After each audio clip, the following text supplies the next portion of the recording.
네, 4월 7일 재보궐선거 이제 꼭 일주일 남았습니다. 이 서울의 대표 명소죠. 지금 저희 뒤로도 선명하게 보이고 있는데요. 이곳 남산에서 선거 소식 계속 전해드리겠습니다. 먼저 선거를 일주일 앞둔 여야 상황부터 짚어보겠습니다. 오늘 민주당 이낙연 상임선거대책위원장이 LH 사태와 관련해 대국민 사과를 했습니다. 네, 맞습니다. 사실상 이 집값 상승에 LH 사태로 악화한 민심 달래기에 나선 것으로 보이는데요. 이 위원장의 사과 내용 직접 들어보시겠습니다. 정부 여당은 주거의 현실을 제대로 보지 못했고 정책을 세밀히 만들지 못했습니다. 무한 책임을 느끼며 사죄드립니다.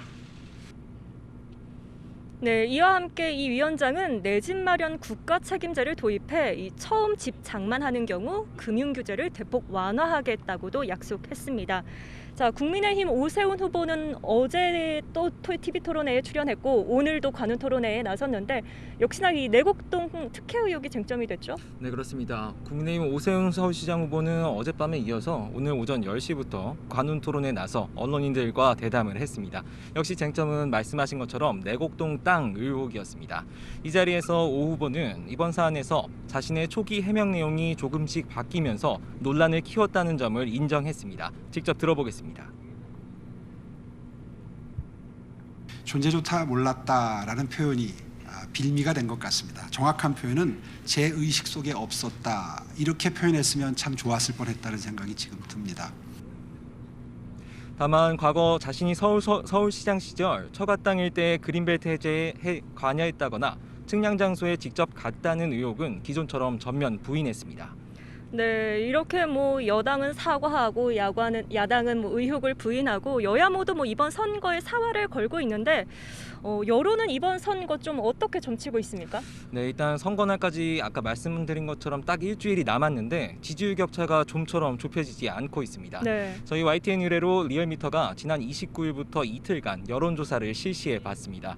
일단 오세훈 후보 지지율이 55.8%로 박영선 후보를 20%포인트 이상 앞섰고 당선 가능성을 묻는 질문에는 격차가 더 컸습니다.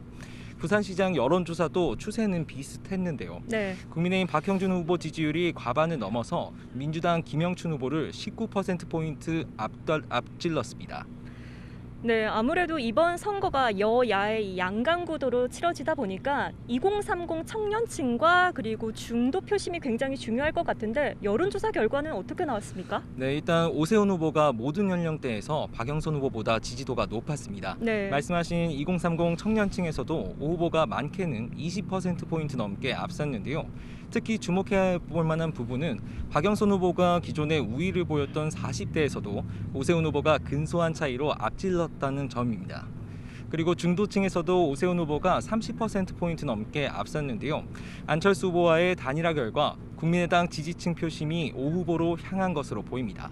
네, 뭐 현재까지 나온 여론조사 결과로는 좀 민주당이 밀리는 상황인 것 같은데 내일부터는 이 여론조사 공표가 금지되죠? 네, 그렇습니다. 본 선거의 6일 전부터 투표 마감 시각까지는 여론조사 공표를 금지하는 현행 공직선거법 규정 때문입니다. 네. 그러니까 내일부터는 새로운 여론조사 결과가 나오지 않는 겁니다.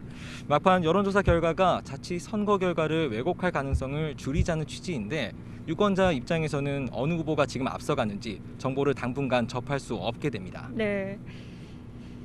내일부터 여론의 양방을 또 가늠할 수 없는 상황이기 때문에 이제 또 공약에 더 집중해 볼 만한 상황인 것 같은데요. 네.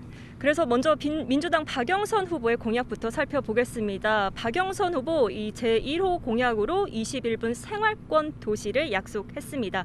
21분 안에 이 직장과 주거, 복지를 모두 해결하는 이 21개 자족 도시를 서울에 만들겠다는 겁니다. 또 부동산 공약으로는요, 이 평당 1,000만 원 반값 아파트를 이 30만 호 공급하겠다라고 약속을 했고요. 여기에 서울 시민에게 이 디지털 화폐로 재난 위로금 10만 원씩을 지급하겠다고 공언 드러난 상황입니다. 오세훈 후보 앞으로 어떤 서울을 만들겠다고 공약했습니까? 네, 오세훈 후보 공약의 전반적인 키워드는 스피드입니다. 네. 과거 서울시장이 지냈던 경험을 바탕으로 해서 시장이 되자마자 속도감 있게 현안들을 추진하겠다는 목표인데요. 대표적으로 시장이 되면 한 달 안에 재개발, 재건축 물량을 서둘러 풀고 또 11년째 공사 중인 월드컵 대교 같은 곳에 신속히 개통해서 스피드한 교통 대책까지 약속을 했습니다. 네, 여기에 이 부산시장 선거에 나선 김영춘 후보와 박형준 후보의 공약도 살펴보겠습니다. 먼저 민주당 김영춘 후보는요, 이 가덕도 공항을 2029년까지 완공하겠다는 내용을 제1호 공약으로 내세웠고요. 이 국민의힘 박형준 후보는요, 이 도시명 초고속 자기부상 열차인 이 어반루프를 건설하겠다는 게 좀 눈에 띄는 공약입니다. 하지만 요즘 정책 대결보다 더 눈길이 가는 게 상대방 흠집내기, 그러니까 네거티브 경쟁이라고 할 수 있겠는데요. 민주당은 오세훈 후보와 이제 내곡동 처가 땅 셀프 보상 의혹을 계속 파고들고 있죠. 네, 맞습니다. 이 오 후보가 사전에 이 내곡동에 땅이 있었느냐를 알았냐 몰랐냐 이 부분이 쟁점인데요. 우선 민주당은 오 후보가 사전에 이 측량에 참여했다는 의혹을 제기했고요. 이와 함께 이 처가 식구가 토지 보상금 외에도 이 별도의 보금자리 주택 내에 이 단독주택 용지 특별 공급을 받았다 이런 의혹도 제기한 상황입니다. 조금 전에 이 강병원 의원이 이 자리에 나와서 이 부분을 집중적으로 공격했는데요. 한번 들어보시죠. 측량 팀장도 오세훈 후보가 맞다라고 얘기를 하지 않았습니까? 이 사람들의 증언은 뭐가 되겠습니까? 저는 본인의 거짓말을 벗어나기 위해서 다른 사람들의 증언까지 거짓말쟁이로 만드는 것. 네, 이에 맞서 오세훈 후보도 반격 카드를 많이 준비하고 있죠. 네, 아무래도 이번 재보궐 선거에 단초를 제공했다고 볼 수 있는 박원순 전 시장 사건을 빼놓을 수 없겠죠. 네. 일단 사건 피해자를 피해 호소인으로 지칭한 이제 고민정 의원 등이 후보 캠프에서 자진 사퇴한 뒤에도 이 후보에 대한 지원 유세를 계속하면서 논란을 일으키고 있고요. 또 박영선 후보의 도쿄 아파트 논란도 빠질 수 없겠습니다. 요약을 해보면 이제 거주 목적으로 매입했다는데 확인해 보니까 실거주 기간은 3년이고 7년은 임대를 줘서 수익을 올렸다는 겁니다. 네. 결국 임대 수익을 노리고 일본의 고급 아파트를 보유하다가 논란이 되자 뒤늦게 처분했다는 게 야당 주장인데요. 오전에 출연한 국민의힘 김은혜 대변인의 말 들어보겠습니다.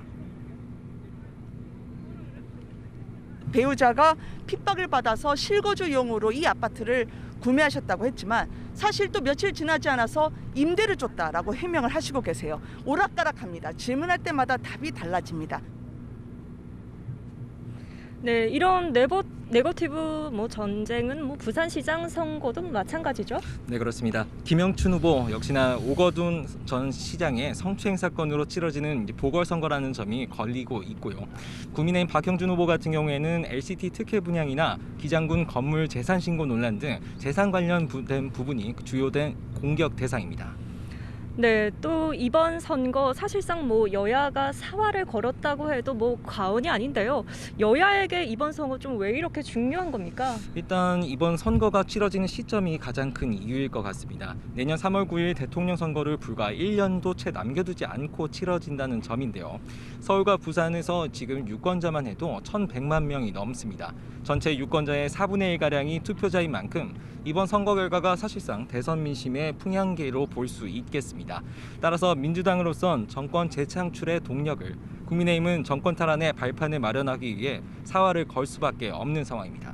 네, 재보궐선거 일주일을 앞두고 선거 소식 전해드렸는데 부 기자, 앞서 오전에는 아직 서울시장으로 누굴 뽑을지 마음의 결정을 못했다고 했잖아요. 네. 저희가 오늘 쭉 방송으로 소식을 전해드렸는데 마음의 결단 이제 내리셨습니까? 사실 오늘 하루만으로는 저희가 전해드린 소식만으로는 아직 결정을 내리기는 힘든 상황인데 아마 지금 방송 시청하고 계신 많은 유권자분들이 저와 마찬가지로 아직 어떤 후보에게 투표를 할 것인지 결정을 못 내리셨을 것 같습니다. 앞으로 저희가 매일 현장에 나와서 여야 선거 상황 전해드릴 텐데 함께 마지막까지 고민하고 고심해서 그리고 선거 관련된 정보 전해드리도록 하겠습니다. 네, 부 기자가 말씀하신 것처럼요. 앞으로 저희 선거 소식 꾸준히 전해드리겠고요. 내일은 국민의힘 오세훈 후보와 민주당 윤건영 의원이 직접 나와 선거 전략을 밝힙니다. 지금까지 남산 백범공원에서 YTN 최하여 부장원입니다.